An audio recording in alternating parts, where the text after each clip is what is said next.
CIET NCERT द्वारा प्रस्तुत है।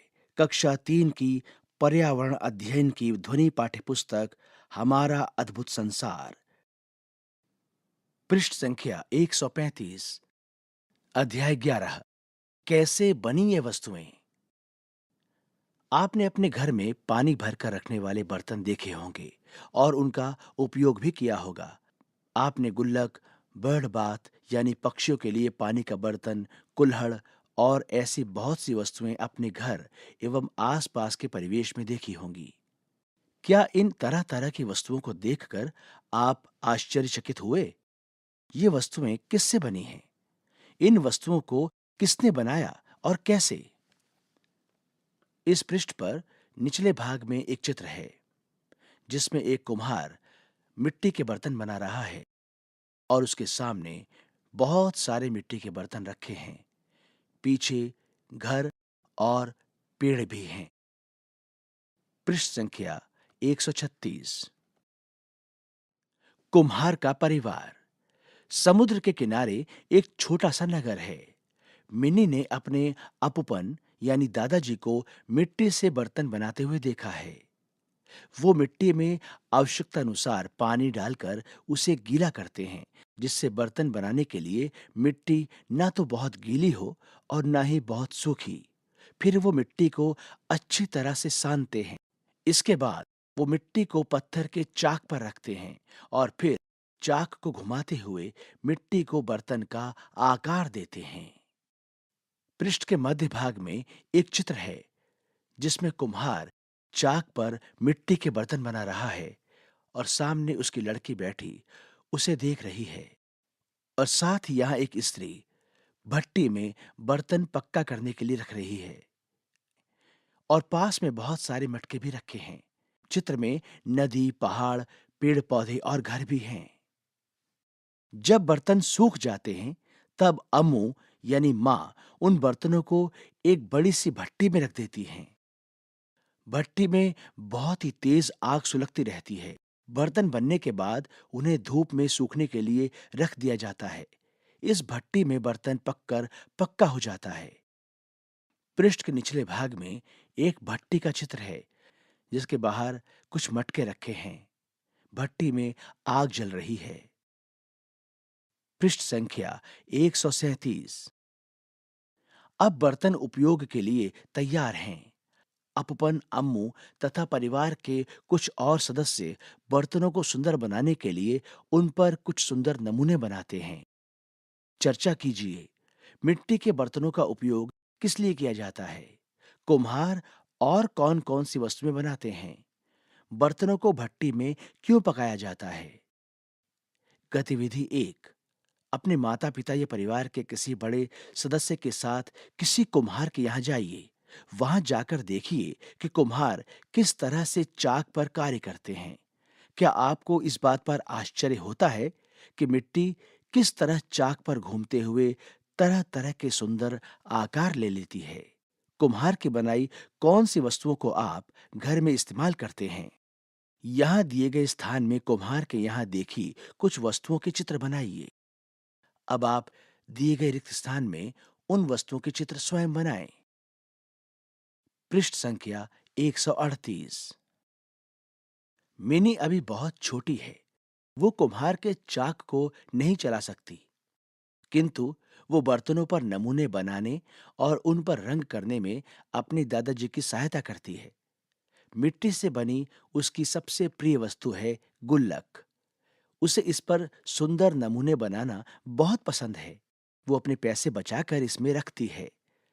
आप अपने दादा दादी या नाना नानी की किस तरह सहायता करते हैं? गतिविधि 2। बर्तन बनाने के लिए मिट्टी तैयार करना। इस गतिविधि को बड़ों की निगरानी में ही करें। किसी जगह से चिकनी मिट्टी इकट्ठी कीजिए। इसमें कंकर, पत्थर, रेत, सूखी पत्तियां या पौधों के कोई और भाग हो सकते हैं। छलनी की सहायता से उन्हें अलग कीजिए। किसी खुले बर्तन जैसे परात आदि में पानी डालकर उसमें मिट्टी भिगोइए। आप कुछ दिन के बाद देखेंगे कि अतिरिक्त पानी ऊपर आ जाएगा। इस अतिरिक्त पानी को फेंक दीजिए। अब आप मिट्टी को सानिए जिससे उसे एक बड़े से गोले का आकार दे सकें। इस मिट्टी से अपनी पसंद की कोई दो वस्तुएं बनाइए। इन वस्तुओं को धूप में सूखने के लिए रखिए। पृष्ठ के निचले भाग में एक बच्चा है और पास ही मिट्टी से बना एक हाथी का खिलौना है। बच्चा उसे देखकर बहुत प्रसन्न हो रहा है। पृष्ठ संख्या 139। गतिविधि 3। यहां दी गई आकृतियों को 1 से 5 तक यानी मिट्टी से बर्तन बनाने के सही क्रम में व्यवस्थित करिए। यहाँ पर मिट्टी से बर्तन बनाने की प्रक्रिया के 5 चित्र हैं। पहला चित्र है मिट्टी छानने का। दूसरा चित्र है पैर से मिट्टी को गूंथने का। तीसरा चित्र मिट्टी को हाथ में लेकर इकट्ठा करने का है। चौथा चित्र चाक पर मिट्टी से बर्तन बनाने का है। और पांचवा चित्र भट्टी में बर्तन को पकाने का है। अब आप इन पांचों चित्रों को मिट्टी से बर्तन बनाने की सही क्रम में लगाएं। प्रकृति में नमूने यानी पैटर्न। प्रकृति में चारों ओर तरह तरह के नमूने देखने को मिलते हैं। वो चाहे तेंदुए के शरीर पर बने धब्बे हों या फिर गिलहरी के शरीर पर धारियां। बहुत से कलाकार अपने बर्तनों पर तरह तरह के नमूने बनाने के लिए प्रकृति के इन्हीं नमूनों से सीखते हैं। प्रकृति से तरह तरह की आकृतियों और रंगों को देखकर नमूने बनाए जाते हैं। आपने अपने आसपास पेड़ पौधों और पशु पक्षियों पर तरह तरह के नमूने देखे होंगे। उदाहरण के लिए, यदि आप किसी भी पेड़ जैसे कि नीम की पत्तियों को देखें तो आपको उन पर एक तरह का विशेष नमूना दिखाई देगा। इसी तरह से पशु पक्षियों जैसे कि मोर, बिल्ली, चीता, तितली, मछली आदि पर भी ऐसे ही विशेष नमूने देखे जा सकते हैं।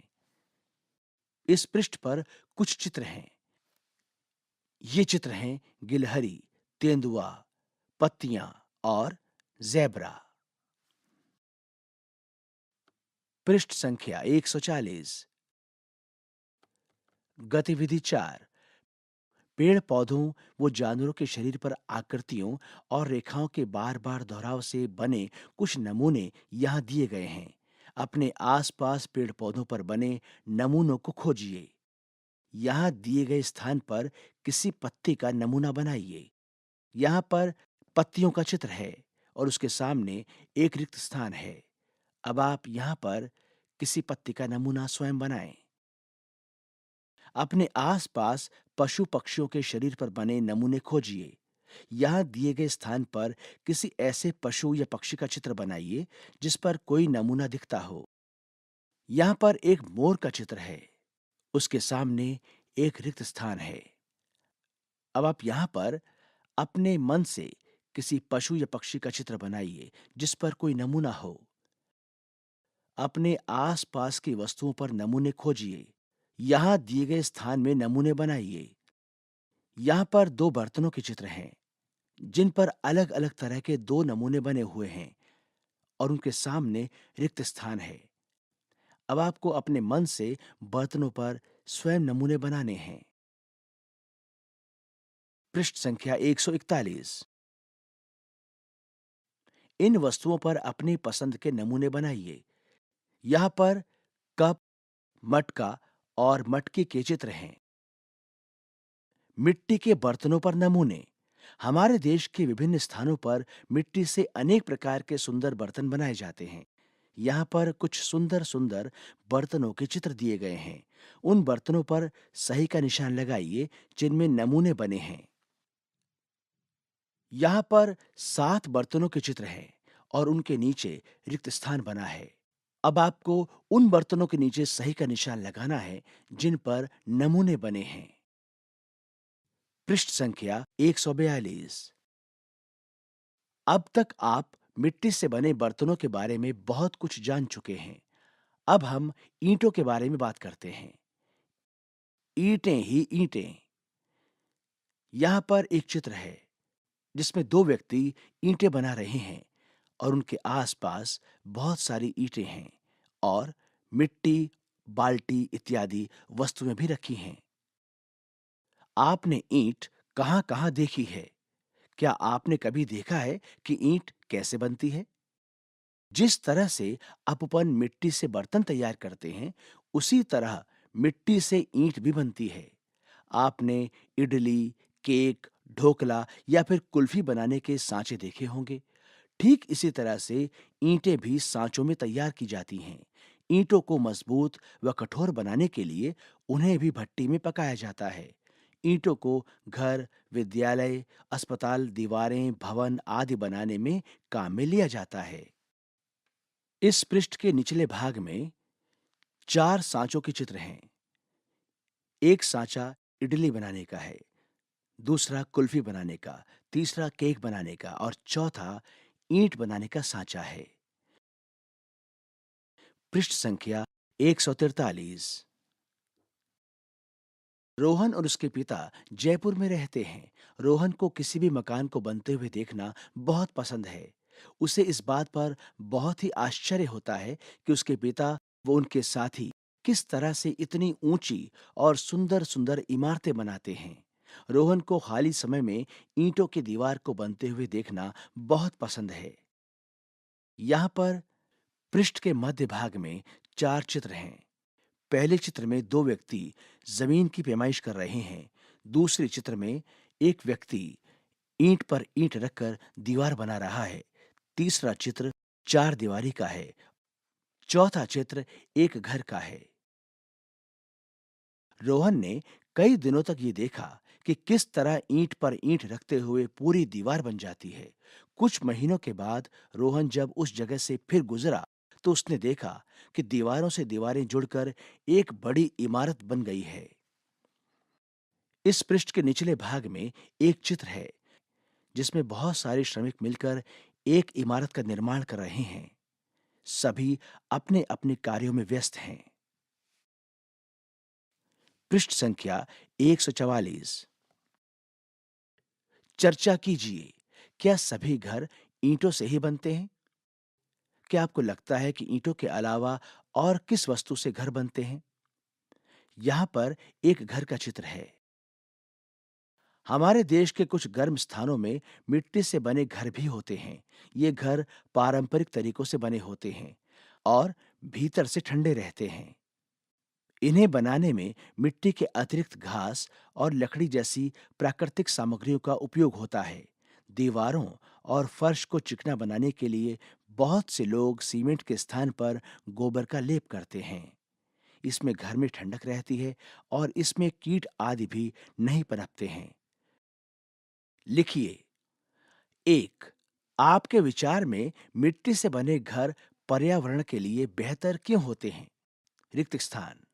दो, अपने आस पड़ोस के घरों को देखिए, ये किस प्रकार की सामग्री से बने हैं? रिक्त स्थान। पृष्ठ संख्या 145। गतिविधि 5। यहां दिए गए घरों के चित्रों को देखिए। प्रत्येक प्रकार के घर का नाम सोचिए और तालिका में भरिए। यहाँ पर एक तालिका है। तालिका के 3 भाग हैं। पहले भाग में लिखा है घर का चित्र, दूसरे में लिखा है इस तरह के घर को क्या कहते हैं और तीसरे में लिखा है ये घर किन वस्तुओं से बना है। आइए अब तालिका को समझें। घर का चित्र के नीचे 4 प्रकार के घरों के चित्र हैं और इनके सामने का स्थान रिक्त है। अब आपको ये बताना है कि इस तरह के घरों को क्या कहते हैं और ये घर किन वस्तुओं से बने हैं। पृष्ठ संख्या 146। गतिविधि 6। दीवार बनाइए। माचिस के डिब्बियों, गत्ते के डिब्बों, गुंथी हुई मिट्टी या आटे से कुछ ईंटें बनाइए। यहाँ दिए गए चित्रों के अनुसार इन्हें जमाइए। यहाँ पर अलग अलग प्रकार की 2 दीवारों के चित्र हैं। कौन सी दीवार अधिक मजबूत है? धकेले जाने पर कौन सी दीवार आसानी से गिर सकती है? सबसे पहले सुरक्षा। रोहन के पिता अपने कार्यस्थल पर काम करते समय सुरक्षा संबंधी सभी महत्वपूर्ण नियमों का पालन करते हैं। उदाहरण के लिए वो हमेशा हेलमेट पहनते हैं। वो सुरक्षा जैकेट और उपयुक्त जूते भी पहनते हैं। इसी पृष्ठ के निचले भाग में 7 अन्य चित्र हैं ये सुरक्षा संबंधित कुछ उपकरणों के चित्र हैं, जैसे ग्लव्स, हेलमेट, मास्क, चश्मा, जैकेट और जूते। इनके बीच में इन सुरक्षा उपकरणों से लैस एक व्यक्ति का चित्र भी है। चर्चा कीजिए, क्या आपके घर में सुरक्षा संबंधी नियम बनाए गए हैं? क्या आपके विद्यालय में सुरक्षा संबंधी नियम बनाए गए हैं? पृष्ठ संख्या 147। आइए मंथन करें। क, लिखिए। 1, बर्तन बनाने की क्या प्रक्रिया है? 2, कलाकार अपनी कला के लिए कहां-कहां से प्रेरणा लेते हैं? 3, भट्टी क्या होती है? 4, घर किन-किन चीजों से बनते हैं? 5, आप YouTube पर कुछ ऐसे वीडियो भी खोज सकते हैं जिनमें वस्तुओं को बनाने की प्रक्रिया बताई गई हो। प्रत्येक चरण को विस्तार से लिखिए। ख, किन्हीं 3 प्रकार के घरों के चित्र बनाइए और उनमें रंग भरिए। यहाँ पर एक रिक्त स्थान है। इस रिक्त स्थान में आप 3 प्रकार के विभिन्न घरों के चित्र बनाएं और उनमें रंग भरें। ग, चर्चा कीजिए। 1, घर भिन्न-भिन्न प्रकार के क्यों होते हैं? 2, लोग निर्माण स्थलों पर हेलमेट क्यों पहनते हैं? 3, यदि प्रकृति में किसी भी तरह के नमूने न होते तो क्या होता? घ, साक्षात्कार। 1, अपने आसपास में किसी ऐसे व्यक्ति से बात कीजिए जो शिल्प या खिलौने बनाते हों। इस जानकारी को कक्षा में साझा कीजिए। 2, पता लगाइए कि प्रतिदिन प्रयोग में लाई जाने वाली वस्तुएं जैसे कि पेंसिल, रबड़, कॉपी जैसी वस्तुएं कैसे बनती हैं। अपने बड़ों से पूछिए। पृष्ठ संख्या 148। क्या आप जानते हैं, क्या आपने अपने शहर, कस्बे या गांव में कोई मूर्ति देखी है? यहां पर एक मूर्तिकार का चित्र है जो मिट्टी की एक विशाल प्रतिमा बना रहा है। क्या आप जानते हैं कि कुछ मूर्तियां भी उसी चिकनी मिट्टी से बनाई जाती हैं जिनसे बर्तन या ईंट बनाई जाती है। इस पृष्ठ के निचले भाग में अलग-अलग बर्तनों का चित्र है जिन पर अलग-अलग नमूने बने हैं। अभी आप सुन रहे थे कक्षा 3 की पर्यावरण अध्ययन की ध्वनि पाठ्यपुस्तक हमारा अद्भुत संसार।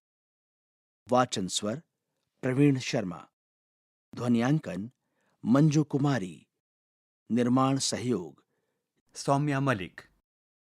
निर्देशन एवं निर्माण विमलेश चौधरी तथा प्रस्तुति CIET NCERT नई दिल्ली भारत।